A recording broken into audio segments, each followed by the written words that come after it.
We are sorry. We never wanted this. Please, Iran, stop. Forgive us. Forgive As our we're seeing leader. shots of Tel Aviv, live pictures now on our screens of Tel Aviv, wacan where daawadayaal muuqaalkan si toos wuxuu idinkaga imaanayaa Tel Aviv oo ah Israa'iil oo isla markaana duqeyn badan oo ku socoto kaasoo markaasina dagaaladan u dhaxeeyaan Israa'iil iyo waliba Iran waayahay hadda sidoo kale duqeyntu waxay si toos ugu socotaa Israa'iil codadkii iyo waliba muuqaaladii hore aad maqasheen waa dadka Israa'iil oo iyagu markaasina Iran ka codsanayo in ay joojiso please ayay leeyihiin stop Iran waa kuwa ku baryana naga jooj waayahay warbaahinada caalamka iyo waliba sidoo kale warbaahintu live news Somali TV kaamiradeeda waxay si toos u haysaa Tel Aviv iyo waliba Iran waayahay warbaahin badan ayaa si toos u tabanayaan oo ay ka mid yihiin Al Jazeera BBC iyo warbaahin kala duwan oo ku hadlaya luqadda Ingiriiska luqadda afka Carabiga iyo luqado kala duwan waa gartay daawadayaal adigu like dhe oo share garay muuqaalkan si toos markaasina asagoo ugu bixi doona luqadda afka Soomaaliga iyo waliba sidoo kale luqadda afka Ingiriiska Israa'iil ayaa isla markaana Mareykan ka codsatay in ay gacan weyn markaasina ay siiso arrintuna sida la moodayay aysan ahayn tala fara ka baxeen waa yahay waliba sidoo kale muuqaaladan toos ayay idinkaga imaanaya Tel Aviv iyo waliba sidoo kale Iran iyo waxyaabaha barnaamijkan ku soo kordhay iyo waxyaabaha markaasina si toos warbaahinada ay uga qorayaan ayaan idin soo gudbin doonaa laakiin muuqaalkan toos wuxuu idinkaga imaanaya Tel Aviv oo hadda markaasna duqeyntu ay ku socoto inkastoo Israa'iil gacanka hadalka ay iyadu ku horeysay sida warbaahinada caalamka oo dhan ay qorayaan waayahay asagoo ku baxaya muuqaaladan si toos ah luqadda Ingiriiska iyo waliba sidoo kale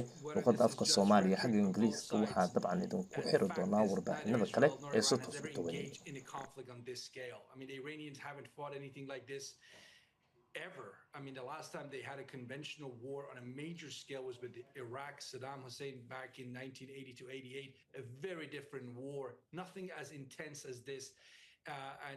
Israelis have never dealt with a country the size of Iran. They've dealt with the likes of Hezbollah, Hamas. Obviously, in recent years, we have to go back to the 70s last time Israel had to deal with a neighboring state in a war. So I have questions about how long Israel and Iran can, from a military point of view, stay the course with the intensity of hitting each other as we've seen it the last 3 nights. That's a question mark for me as I watch this. But I really do also think, at least from the Iranian point of view, I sense that they do want to sort of end this. Diplomacy should resume. But I don't know if the Iranians have figured out if they can come back with an offer that actually might work for Netanyahu. And that's, it could be on enrichment, but I suspect what Netanyahu really is asking for, if he accepts that the regime survives in Tehran, he wants a very different Iranian regional policy, one that stops supporting what the Israelis call Iranian proxies that go after Israel. So I'm not sure if the officials in Tehran have made up their mind, if they're ready to go there to make a regional compromise beyond the nuclear issue. But if they are willing to do that, that might just be what it takes for Trump to be able to pull the Israelis away from attacking Iran. And Alex, we're now seeing live shots of Haifa in Israel. So elsewhere in Israel, where missiles have also been launched from Iran. So another wave of missiles towards Haifa this time. So multiple areas of Israel. We believe that this is energy infrastructure that has been targeted in this attack in Haifa. So as you were mentioning there, Alex, it seems that these tit-for-tat launches of missiles, these attacks will continue. Israel saying initially that they were planning on continuing this for 2 weeks.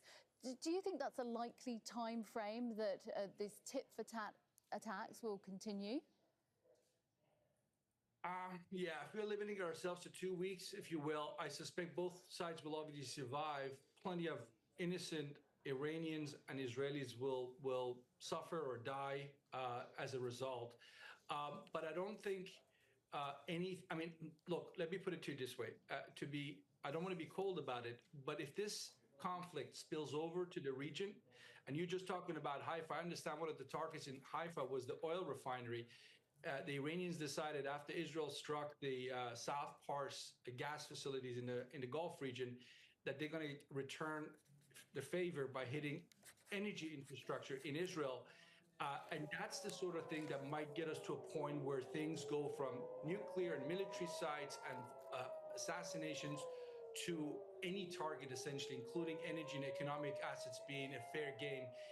And that's when you have to be fearful that it could spill over. For example, the Iranians have threatened to close the Strait of Hormuz. They have said that if our energy infrastructure comes under attack, then anything within our ability to reach might be a legitimate target.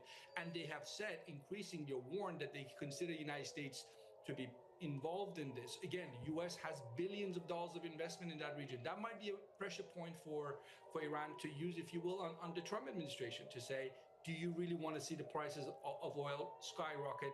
Maybe it's time for Washington to put pressure on Israel. Because Iranians right now really, as I said, seems very clear to me that they do want to end this. They don't have the confidence that they can stay the course, regardless of what they're saying in terms of their words. I don't sense they have the confidence that they can stay in this game for long. But remember, Iran is alone. It's got no friends. It's on its own. Israel's got the United States, most of Europe, and plenty of other friends and partners that support Israel. And that should obviously be a concern for Tehran. Alex, we are seeing, though, Iran continue those missile strikes, and we have now had strikes tonight now in Haifa, Jerusalem and Tel Aviv. On our screens now, Tel Aviv. We were just hearing the sirens being sounded there, which you can just slightly still hear now, but the night sky or the early morning sky is empty of missiles at the moment. We can see some flames in the background, and we believe that energy infrastructure has been targeted. As you mentioned, Alex, though, Iran on their own here, Israel has a lot more military support, doesn't it? So how do you see this panning out? You know, it's a fundamental question about the handling of Iranian foreign policy for the last many decades. They have to ask themselves, why did they end up being so isolated? If you are Supreme Leader Ali Khamenei and you are a member of the leadership in the Revolutionary Guards, that is the most important question you have to ask yourself. How do we end up being so isolated? They banked so much for decades in the so-called proxy network, the likes of Hezbollah, Hamas, Islamic Jihad, the Houthis, the Hashd al-Shaabi in Iraq. Look at those groups today. Which of them are actually able to, even if they wanted to, but are able to actually do anything good for Iraq? That's the problem Iran has. Where is Russia? Where is China? So the Iranians have to ask more fundamental questions about the state of their foreign policy, because I think if we get ourselves out of this situation, and hopefully we will soon, then the day after, it's really prime time for Tehran to consider its overall regional posturing, I think, because this is sort of the most obvious for me to say. You know who dislikes Iran's foreign policy in the region the most, I would argue? The Iranian people, who right now are fearing for their lives. They're opposed to what Iran is doing. That's not to say they support what Israel's doing, but they find themselves in a position where they think that this war could have been avoided, that this war could have been avoided if Iran had pursued a different regional approach. And, you know, it didn't. And here we are dealing with the consequences. OK, yes, dealing with the consequences. Alex Vatanka, Senior Fellow at the Middle East Institute in Washington, thank you very much for your analysis there. Let's go now to Bernard Smith in the Jordanian capital, Amman. We are just seeing shots on our screen now of Tel Aviv. Other areas of Israel have also been hit with missiles, Haifa and Jerusalem. And we have seen missiles flying through the sky there in Tel Aviv.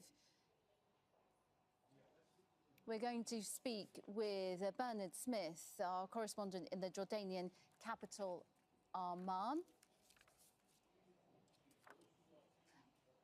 Bernard.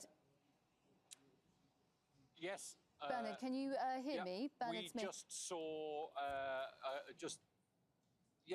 We just saw the end of one of the missiles, sort of heading towards the southern bit of Israel, passing over the top of Amman, as they do sometimes, although there was no alert over the city this time. Again, this is similar to Saturday. This is now, very early hours of Monday morning here. Though this is sort of a similar pattern, if you like, to overnight Saturday into Sunday, in which there were two separate waves in the overnight hours.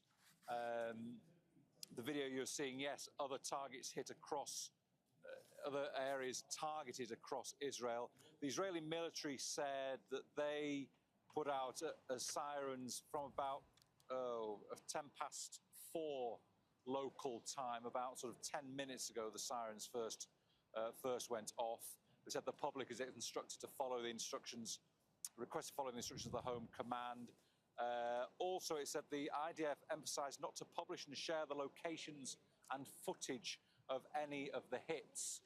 Israel says that about more than 200 odd missiles since Friday have come from Iran, been fired by Iran to Israel.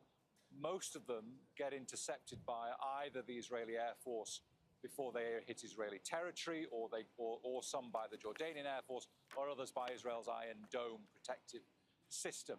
But clearly, as we see from the videos, one or two, a few get through. Sometimes they're publicised because they land, as we've seen video from in the daytime aftermath of these hits. They cause devastation to some residential areas, and there have been casualties, 14 people killed in Israel since the first missiles were launched. But there is military censorship in Israel, as there is in many countries during times of war.